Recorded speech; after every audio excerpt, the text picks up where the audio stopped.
Moro! Tällä kertaa meillä on aiheena heittoköyden kiinnitys.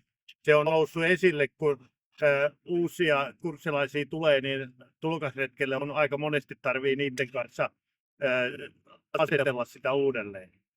Heittoköydellähän on pääasiassa kaksi tarkoitusta. Eli jos sä tiput jäihin, etkä pääse sieltä, niin sä voit heittää sen köyden ja sut vedetään sieltä. Ja sitten toinen tehtävä on se, että jos joku on tippunut sinne jäihin eikä pysty heittämään sitä omaansa, niin sä voit heittää sinne päin. Ja olennaista siinä heittoköyden kiinnityksessä on se, että se on kiinnitetty tänne lantiovyöhön kunnolla.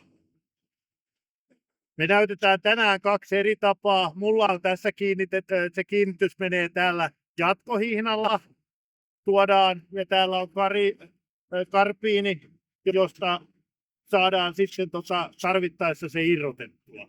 Ja jatkohihnalla se on viedään sitten täältä toisen karbiinin kautta ja tänne heittoliinaan. Ja heittoliinan pitää olla helposti saatavissa, että se pystytään saamaan siellä vedessä.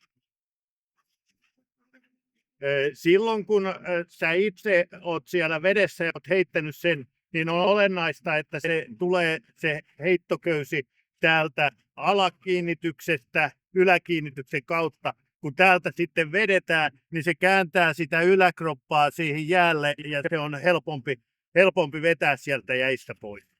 Eli jos olet heittänyt sen köyden sinne jäissä olevalle, niin silloin sun täytyy saada se vetopiste tänne vyötärölle. Silloin sitä varten tarvii saada irti tämä täältä ylhäältä. Ja nyt kun se lähti täältä, niin se veto tuleekin vyötäröltä. Ja silloin sä saat oman kroppat painon siihen vetoon eri lailla kuin jos se olisi täällä ylhäällä, niin siihen ei saa kunnolla sitä vetoa.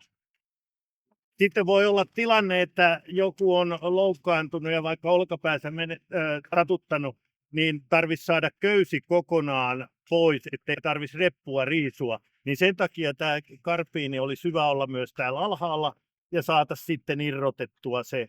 Ja silloin meillä olisi se koko köysi irrallaan, eikä tarvita repun riisumista, joka silloin jos on loukkaantunut, niin ottaa aika koville. No niin, ja tässä on sitten vähän toinenlainen kiinnitys.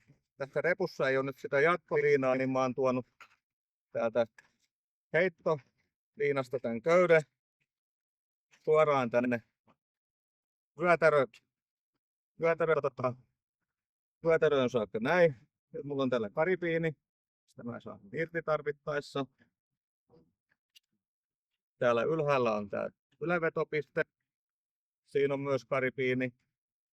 Siitä saa köyden kanssa irti. Näin, ollaanko se veto sitten kohdistuu tänne alas. Ja tärkeähän tässä on, että sä tiedät missä se köysi on ja sä saat helposti vedettyä täältä sitten liinan itsellesi.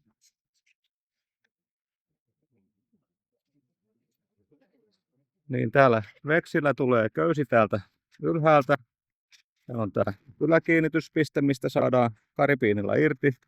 Sitten tässä on jatkohihna, millä se menee tänne alakiinnityspisteeseen. Siellä on toinen karbiini, mistä saadaan tarvittaessa irti. No niin, Jussilla on täällä repussa sitten toi heittoköysi, josta heittoköysi menee täältä karbiinin läpitte ja kiinnittyy sitten täällä lantiovyöhön ja sielläkin on karbiini.